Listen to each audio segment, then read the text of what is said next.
Why do you do that? Hello, everyone. We're live at Epic headquarters. I think there's like this new thing that we're going to make Stacey laugh at the beginning of every stream. Is that true? Why not? So I'm here with Steve, Hello. Sid, and Jim Brown. And we have a lot to talk about today. But first of all, I want to say if you're in the Raleigh area, this is a little weird hearing myself. See, I have two things in it because we're going to have a little surprise today.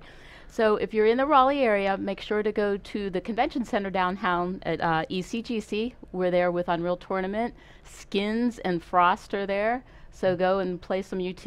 Actually, you should go and challenge Cam, who is Skins, to a duel. I think. Don't you think so? I think so. I think so. And then maybe tell player, him that Flack said that you get to win a shirt if you beat him. So. And I think there's also Epic Games also has an Unreal Engine booth, so you can talk to some of the developers there and look at all the new features. I think we've got some VR stuff there as well. We have VR there. Yeah, and check it out. It's really cool. And so, the UT editor is going to be there as well, so you can go and play with the editor. We stole Zach away from there, so you don't get to see him. We're going to try to get back there tomorrow for a little bit. Also, we posted, Chris Perna did a blog post for us, and it's amazing. It's the making of Outpost 23, and it's really cool. Lots of pictures, lots of concept art. We have some concept art there from Shane Pierce and some of the other guys that worked on the map. So it's really incredible. Yep. So now we have a special guest. We have none other than Hourences is here to talk with us. Are we? That's why I have these two things in. Are you there, Hourences? Yeah, does this work? Yes, it does. Yes. Yeah. How you doing? Okay, I'm great. Thank you. Thanks so much for having me tonight. Oh, very happy to have you. So, basically, there's a school, FutureGames. Is that right? Mm-hmm. So they're in Stockholm. And they Stockholm. made some CTF levels at your request. Is that right? Actually, before we get started on that, I'd love to remind the audience, I mean, I'm sure everybody knows who's part of the Unreal community about the stuff that Hourences has created over the years, but it'd be great to remind them about some of the cool things you've done for various versions of Unreal and so forth. Yeah, come on, do it. They'll realize how important a part of the community you are.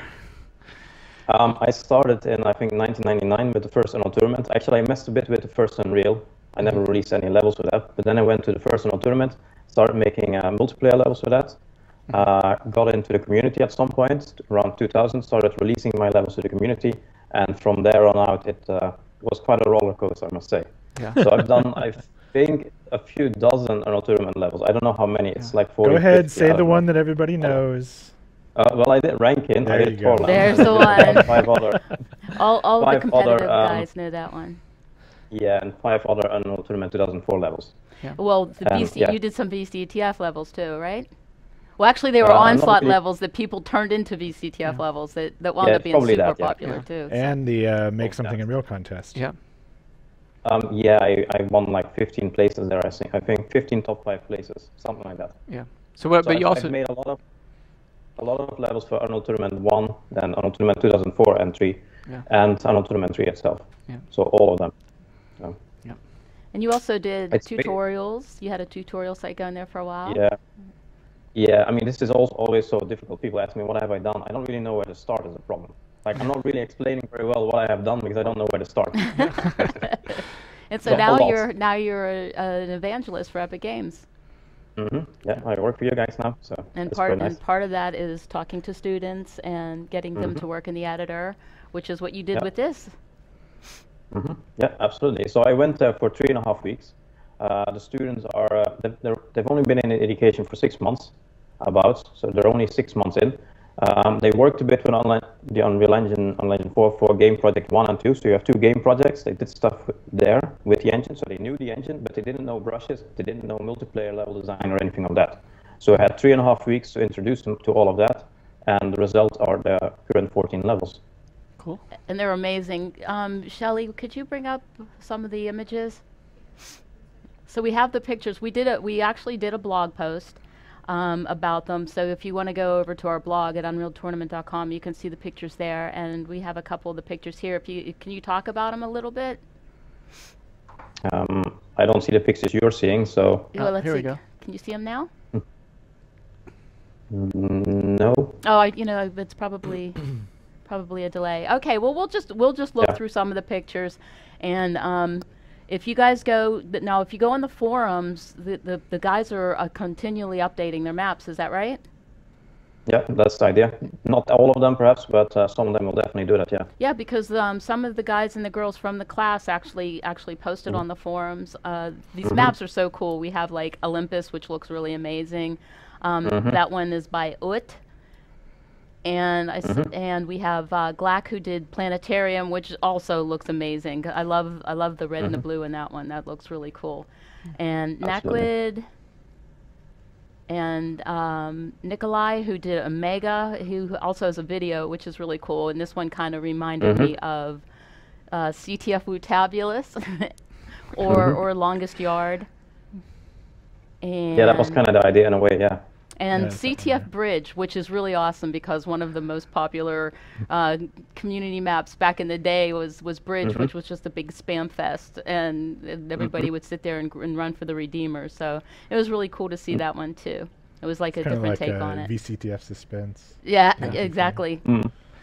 So yeah, if you guys want to head over to the forums and talk to these guys and give them suggestions. And we're talking about actually taking these in the future and maybe doing a review on some of them. Yeah, I'd actually like to encourage all those guys that are still pursuing their CTF maps to just go ahead and create their own thread for the map too. Oh, that would be awesome. Yeah, I know that one of them did that. Yeah, some of them might have already done that, but just to actually get the ball rolling, it'll be really helpful for people to be able to single out a map, comment on it, and kind of keep it contained in one area. Yeah. So it'd be great Sure, to see we those can do evolve. Awesome.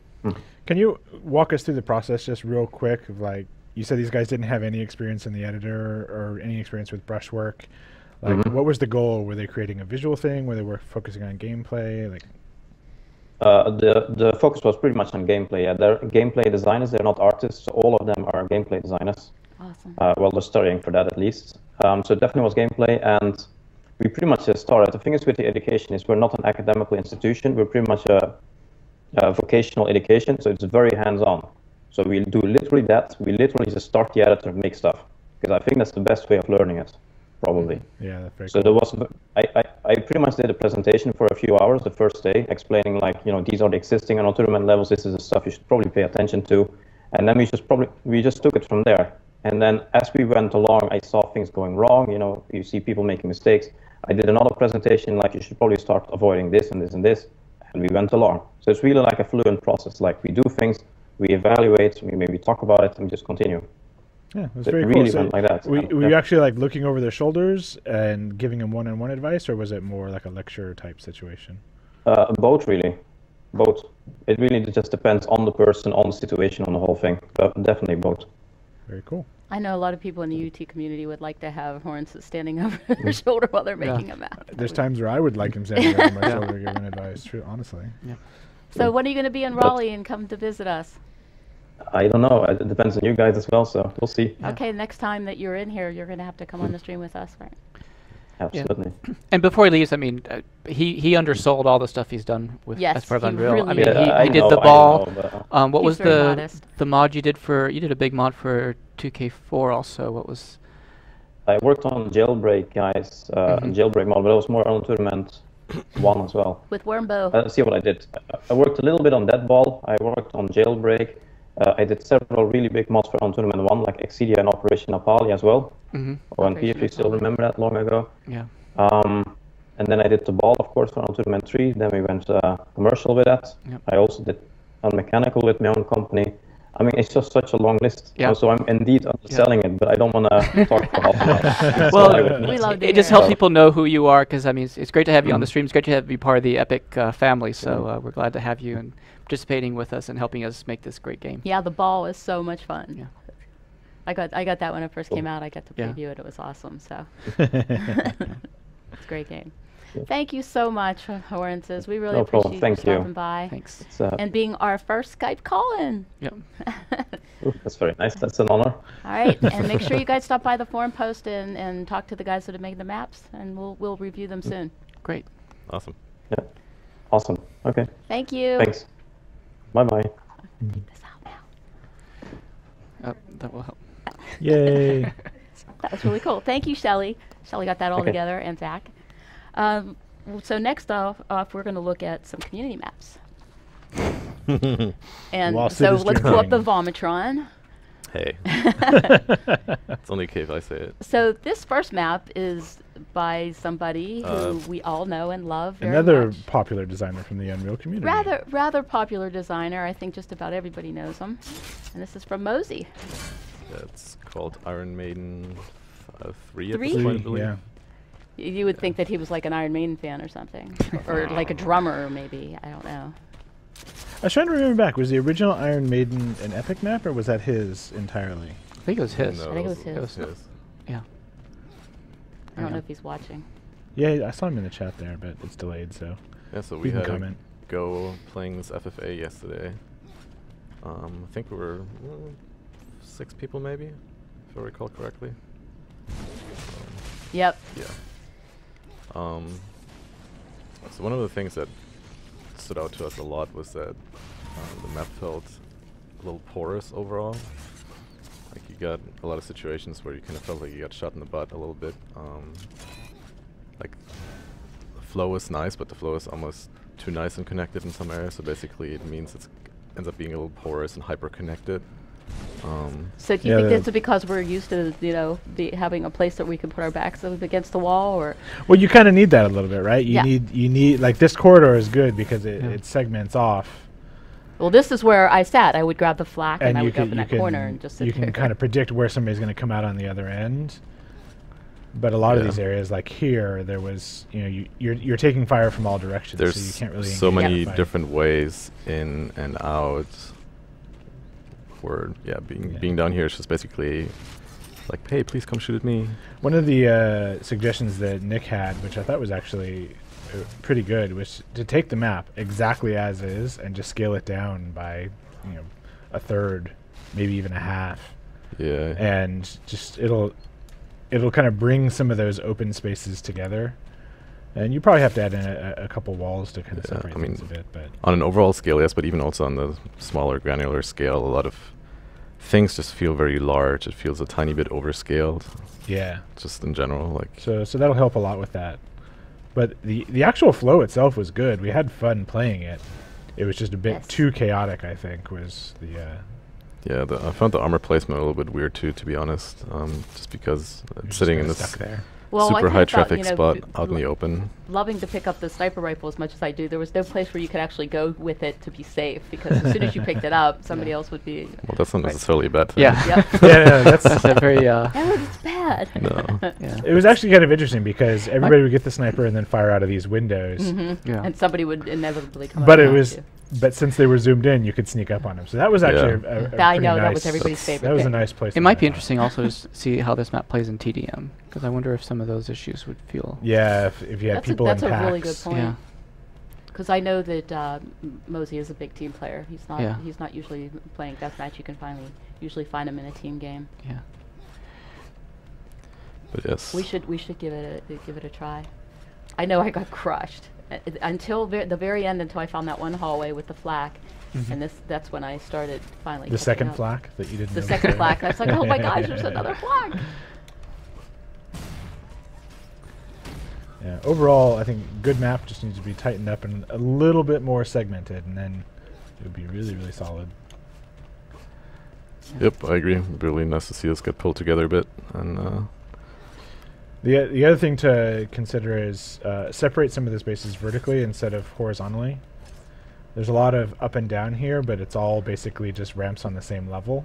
Yeah, as that's opposed to like a good distinct point. floors. Yeah, it is a lot of. Yep.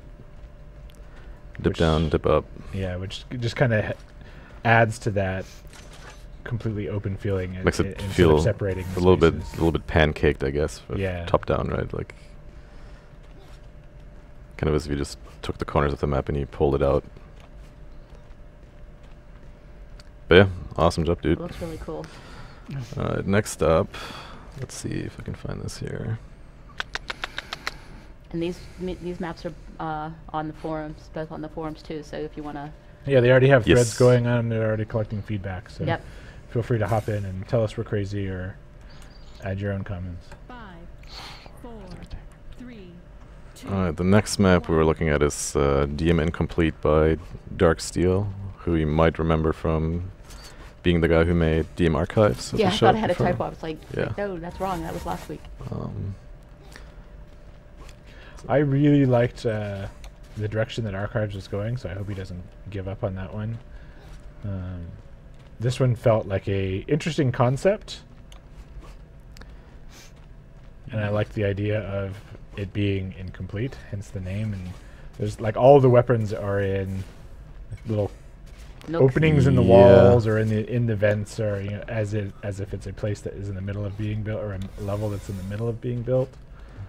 It's actually kind of ended up being a little bit of a problem because a lot of the spawns in the map don't really point you in a good direction to get a weapon. It took us a long time to actually find the weapons, other than these main corridors. Yeah.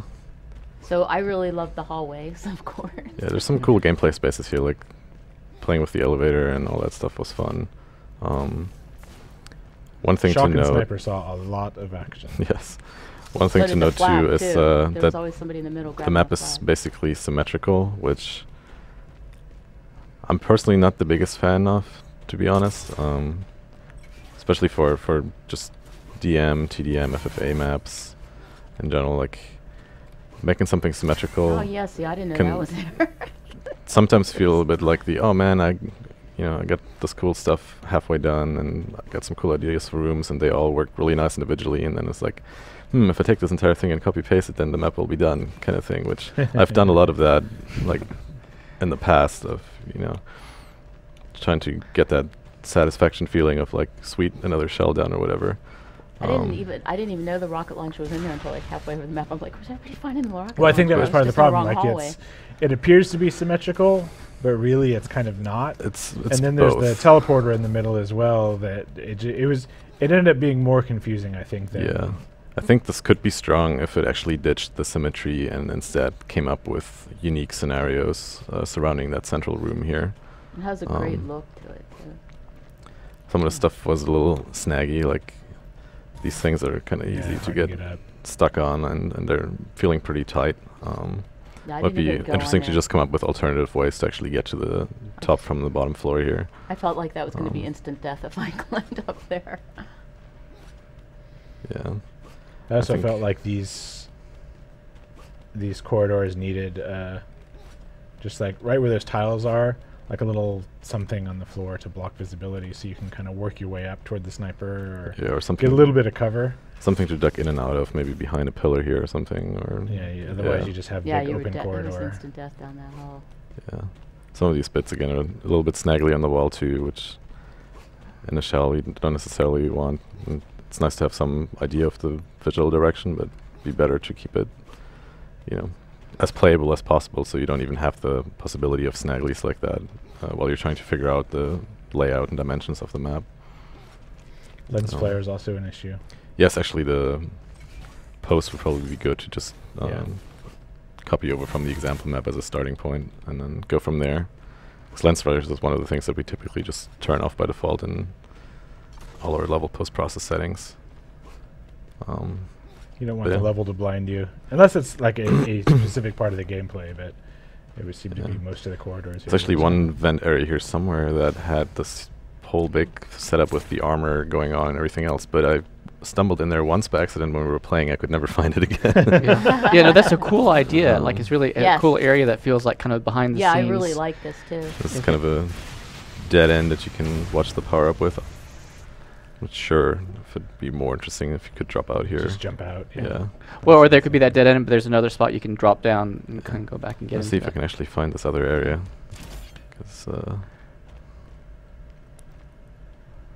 There it is. Oh, there we go. Dodge up. Yep. Dodge up again. She feels a little bit more spacious I and love interesting these to fight areas. around. It reminded me of a UT 2004 map that I couldn't remember. But yeah, some of these are a little snaggly too. So I assume they're made out of just BSP. I'm not sure if they're meshes or I don't know. But yeah, I mean, there's a lot of potential here, I think. Yeah, overall, very good concept. Just needs a little bit more polish is all. Yeah, and maybe making some of the areas more unique and giving them some more.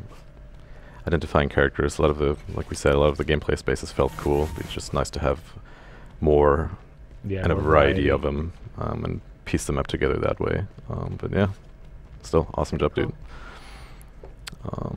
And don't give up on archives. I really like that one. I want to see it. Yes, more archives. And so that one's DM incomplete, so make sure you go over to the forum and check that one out as well. So now we're going to take a look at another map. This one needs a ton of work, though. This one's no fun at all. So right now this is called Big Rock.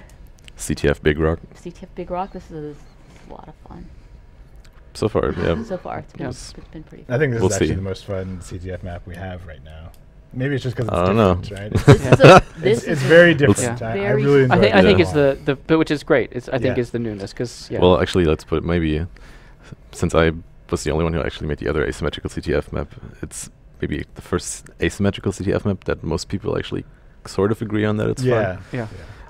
As opposed to just you know, being highly polarizing like Crash Site is for a lot of people. Let's see if I can pull it up here. I think what I like most about this map is you have to have teamwork.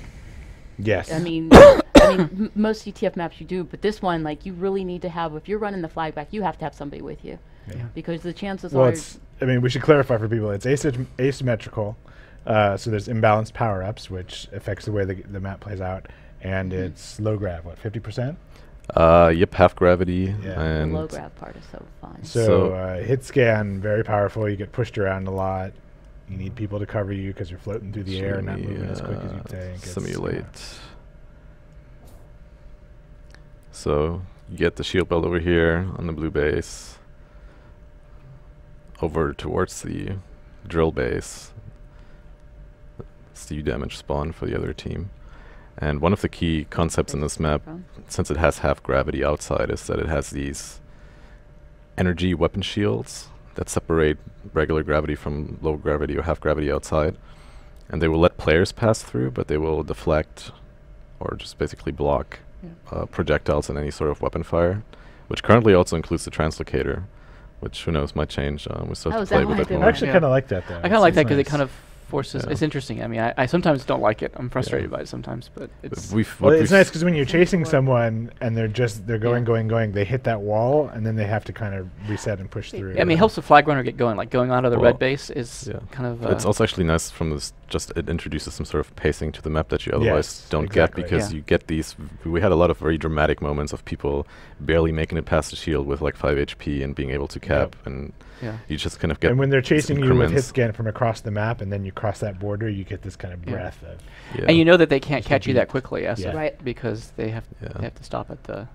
There's various ways, since it's half gravity, to get. So basically, this base has a flag sitting out in half gravity, so getting to and from it is different than the other side, and you can do some crazy moves. You can jump around here, wall dodge off, try and get your way out. You can. That was like the one way that everybody was going. At this point, we're just gonna jump in and play it.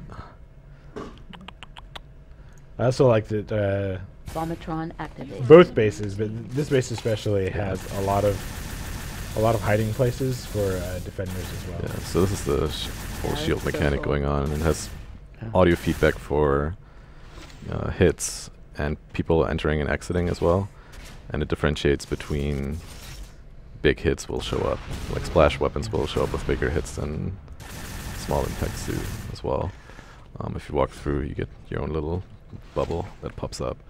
So being out here in half gravity, there's other kind of cool tricks you can do. Like you can use the elevator as a flag runner to try and actually jump up in here, disappear. This whole base is kind of laid out with the concept in mind that once you get the once you get the flag back, if you're playing on this side, you can kind of go into a little bit of Turtle Town over here, which well, this base has shield belt out front and armor inside. So the shield belt is laid out, so the shield belt's out enough that the other team can steal it. So it can be more easily contested on the way into, which is nice. But basically, if you're holding the flag, you can run armor health over here and try and kind of and do a loop flag and if you're chasing escape the around.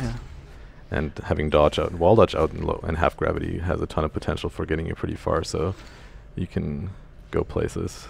The windows also make it interesting because when you're turtled up here with the flag, everybody can see you and you can see everybody, but nobody can do anything about it unless they like really close the distance and engage with you. It's fun because it actually makes people pause sometimes, and you get standoffs and people trying to make a call whether or not to go for it. And I think that if the translocator went through, that would lose a lot of that because you would just be able to sneak up on people. The standoffs are what is one of the most fun things about this.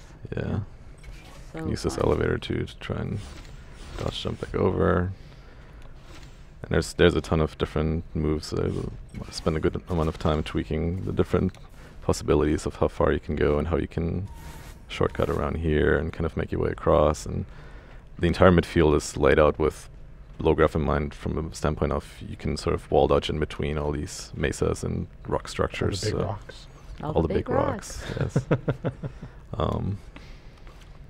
And we've had, in pretty much every match, there was at least 2 or 3 scenarios where we had a flag runner kind of frantically dodging across the midfield with like 4 or 5 people chasing behind them. Yep. Well, yeah, Some it's funny because making it there's a lot of height variation in the midfield. So as the flag runner, you're constantly kind of going it's up a very and down and in that's and kind out. of the reason why I made these craters here too, is because you make the conscious decision between staying on the ground and getting full maneuverability and being harder to hit but slower versus wall dodging, which allows you to really take off pretty fast across this here, but you make yourself an easy target to hit. And there's various ways as well too. Yeah, because if lots you're playing with lots good of flag snipers, carriers frantically calling for help. Yes. Through that area. So this is where the U damage sits, and you can do some crazy stuff with the translocator too, just by nature of like popping it out, just dodging, and exactly. then bam, popping yourself over. Get some good reach here. And then so the this red is base. the drill base, which has like this big drill bit sitting here going into the ground, hence the Planet Busters decal that I scavenged for the other base. 2 ways in up top, 1 way in the middle. This entire outside structure is set up so you can kind of make your way up or down as you see fit, depending on which way you come in. So you can transition from high to low and vice versa. You can do the same thing coming out of the base here as well. Sometimes you actually it makes sense to double back and go back around. You can make your way up here too, even if you're holding the flag too. Coming back out here to change height is useful sometimes. On the way in, the space is symmetrical, and the flag is basically sitting right here out in the open. So one side is laid out a little bit more defensively, and this side is laid out a little bit smaller, quicker, faster to play, with some good spots back here to kind of hang out as a flag carrier, and also defend, like little ledges to watch the flag. In terms of armor, this base only has a thigh pads in him, so if you want to stack up, you actually have to leave. Also, in terms of health for flag carriers, there's 2 packs down here, but that is pretty much it on this side, except for vials that you have to actually go outside of the base to go grab. So 2's a lot though. 2 plus thigh pads when you're carrying the flag is very helpful compared to armor and shield belt and more health. That has saved my tail on many an occasion. Yeah. Elevator behind the flag. And jump up. Oh, I thought you were going to eat your own view there. If there was more than one way out of this base, I don't know what it is. Well, there's the 2 upper top, higher or low, and right? It's generally, the top one. people try and just so far snag it and just dive Go out that and way. take the little route, but it's actually worthwhile to try and go high. Sometimes because you get the immediate advantage of being able to cross on higher ground up here, and you can make your way up to all the way to the U damage. Well, and when grab we it. play test today, I'm definitely going to try that way because I can't ever seem to make it out that lower door. There's also a helmet sitting here on the Yeah, side, people which always not ignore many that people helmet. have I think found, it's- but it's really quite useful. I shouldn't say that because I always grab it for myself. I do too because if we're playing with Stu, then Yes, exactly. Yeah. you have to have it. Low grav leaves you so vulnerable to. We still have the sniper. shadow on the bio. Steve's taking Steve's taking notes on what he needs to work on. And other small minor tweaks that we've made over playtesting, just like polishing some more of these effects too. Like, it's hard to notice, but there's actually a slight difference in post between inside and outside as well. It goes a little bit desaturated and adds some little Oh, cool.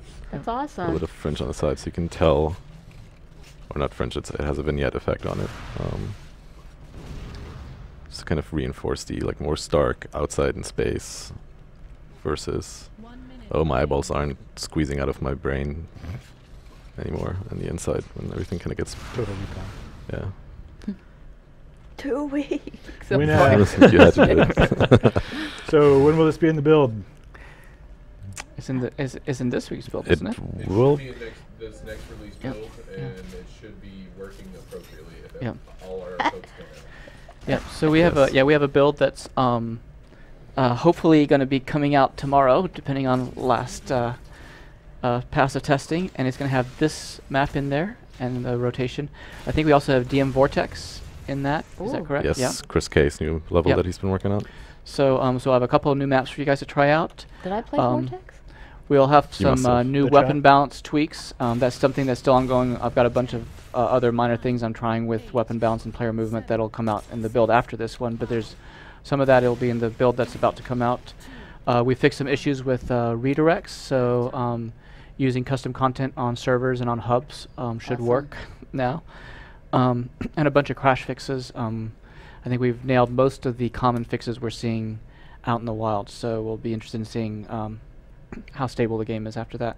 I don't remember, is there anything else significant that we've added in this week? I had a list of That? changes, I'd made it, but I forgot to check it right before I This came. build is why we're not at ECGC right now, too. Yes. Is there anything major that's changed in this build that I'm forgetting to mention? The main thing is redirects, like you said. Yep. Redirects.